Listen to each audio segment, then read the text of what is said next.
कहानी का शीर्षक है एक भयावह यात्रा। बात उस समय की है जब मैं कॉलेज में पढ़ती थी। मेरे स्नातकोत्तर की वार्षिक परीक्षाएं होने वाली थीं। उसकी तैयारी के लिए हमें 15 दिन का अवकाश मिला था। मैं भोपाल में हॉस्टल में रहकर कॉलेज की पढ़ाई कर रही थी। अवकाश मिलते ही मैं अपने मम्मी पापा के पास चली गई। वहीं तैयारी कर रही थी। परीक्षा के 2 दिन पहले का पापा ने हॉस्टल का आरक्षण करा दिया था। बेटा, तुम्हारी तैयारी हो गई है ना? कल तुम्हें जाना है। जी पापा, तैयारी तो की है। मैंने जी तोड़ मेहनत करके परीक्षाओं की तैयारी कर ली थी। कल मुझे हॉस्टल वापस जाना था। मेरा पहला पर्चा 2 मई का था। मेरा आरक्षण 30 अप्रैल की शाम महानदी एक्सप्रेस ट्रेन में था। हमारे घर से रेलवे स्टेशन पहुंचने में 2 घंटे का समय लगता था। मेरे पापा कोयले की खदान में एक अधिकारी थे, इसलिए हमें स्टेशन से बहुत दूर एक छोटी सी जगह में रहना पड़ता था। हम कोरबा में रहते थे और हमें ट्रेन के लिए बिलासपुर जाना होता था, जहाँ पहुँचने में 2 घंटे का समय लगता था। हम सही समय पर अपने घर से निकल गए। उस समय कोई मोबाइल फ़ोन नहीं हुआ करते थे, इसलिए ट्रेन की जानकारी नहीं मिल पाती थी। जैसे ही हम स्टेशन पहुँचे तब पापा ने पता किया और आकर हमें बताया महानदी ट्रेन रद्द कर दी गई है। यह सुनकर मेरे पैरों तले ज़मीन खिसक गई, क्योंकि मेरे पास ज़्यादा वक्त नहीं था।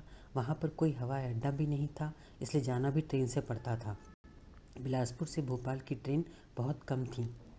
पापा ने पता लगाया तो पता चला कि एक पैसेंजर ट्रेन है जो 1 तारीख को शाम तक भोपाल पहुंचा देगी। 2 को सुबह 7:30 बजे मेरा पहला पेपर था। मेरे पास उस ट्रेन से जाने के अलावा कोई चारा नहीं था, क्योंकि मैं अपना साल बर्बाद नहीं कर सकती थी। भारी मन से मेरे मम्मी पापा ने मुझे पूछा, क्या तुम इस ट्रेन से जाना चाहती हो? यह ट्रेन पैसेंजर है। मेरा मन भयभीत था, अंदर ही अंदर घबराहट हो रही थी, कलेजा मुंह को आ रहा था। मैंने अपने आप को संयत किया और कहा, जाना तो पड़ेगा ही, वरना मेरा साल बर्बाद हो जाएगा। मम्मी पापा भी मजबूर थे, इसलिए मम्मी ने पानी का 4 लीटर वाला कैन दे दिया था ताकि सारा दिन निकल जाए, क्योंकि गर्मी का समय था। खैर, स्टेशन से ट्रेन रवाना हुई। रात तो शांति से निकल गई। मैंने थोड़ी देर अपनी परीक्षा की तैयारी भी कर ली थी, क्योंकि पता था हॉस्टल जाकर ज़्यादा समय नहीं मिलेगा। ट्रेन की यात्रा शांति से निकल रही थी, पर कहते हैं कि भगवान भी परीक्षा लेता है। मेरी वार्षिक परीक्षा से पहले एक और परीक्षा हो रही थी। जैसे ही ट्रेन कटनी जंक्शन से निकली, वहाँ पर रेलवे क्रॉसिंग पर एक गाय ट्रेन से भिड़ गई। ट्रेन का इंजन खराब हो गया और गाय भी टुकड़ों में विभाजित हो गई। इंजन को ठीक होने में 4-5 घंटे लग गए। अब जो ट्रेन भोपाल शाम को 7:30 पहुंचने वाली थी, 12:30 का समय तो वैसे ही हो गया था। मेरा मन आशंकित हो गया कि इतनी रात को मैं हॉस्टल कैसे जाऊंगी और कल का पेपर कैसे दूंगी। घबराहट के कारण मेरे हाथ पैर कांपने लगे। फिर मैंने अपने आप मन को शांत किया, क्योंकि इसके सिवाय मेरे पास कोई और चारा नहीं था।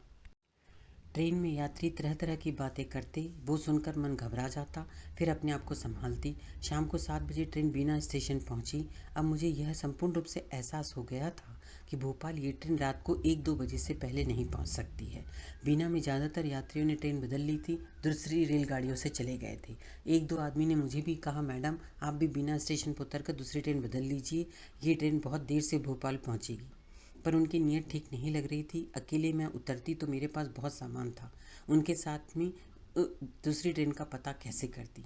मेरे मन में यह विचार भी आया कि अगर कोई ट्रेन नहीं मिली तो मैं कल की परीक्षा देने का अवसर खो ना दूं, क्योंकि अगर ये ट्रेन रात 2 बजे भी पहुंचेगी तब भी मैं प्रतीक्षालय में रुककर सुबह सुबह हॉस्टल में सामान रखकर किसी तरह परीक्षा दे दूंगी।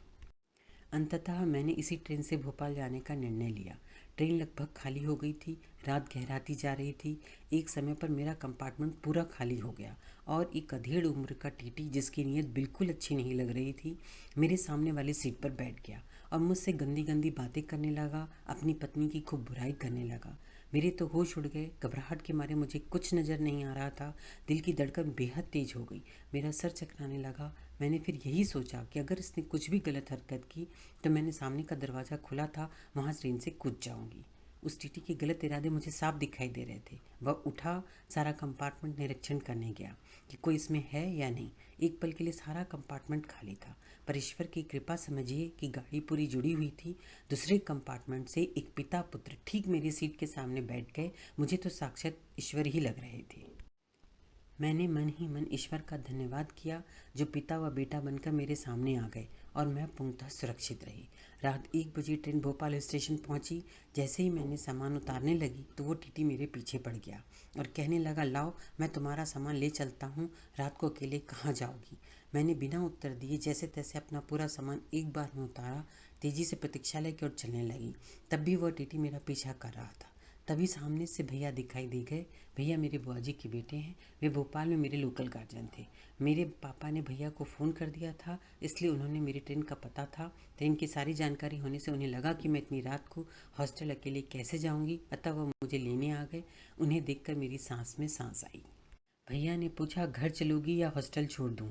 मैंने हॉस्टल जाने का निर्णय लिया क्योंकि सुबह सुबह ही इम्तहान था और हॉस्टल से कॉलेज पास था। हॉस्टल पहुंचकर मैंने ईश्वर का धन्यवाद किया जिसने मेरी परीक्षा ली पर समय पर अपनी सहायता भी दी। फिर मैं अपनी परीक्षा की तैयारी में लग गई।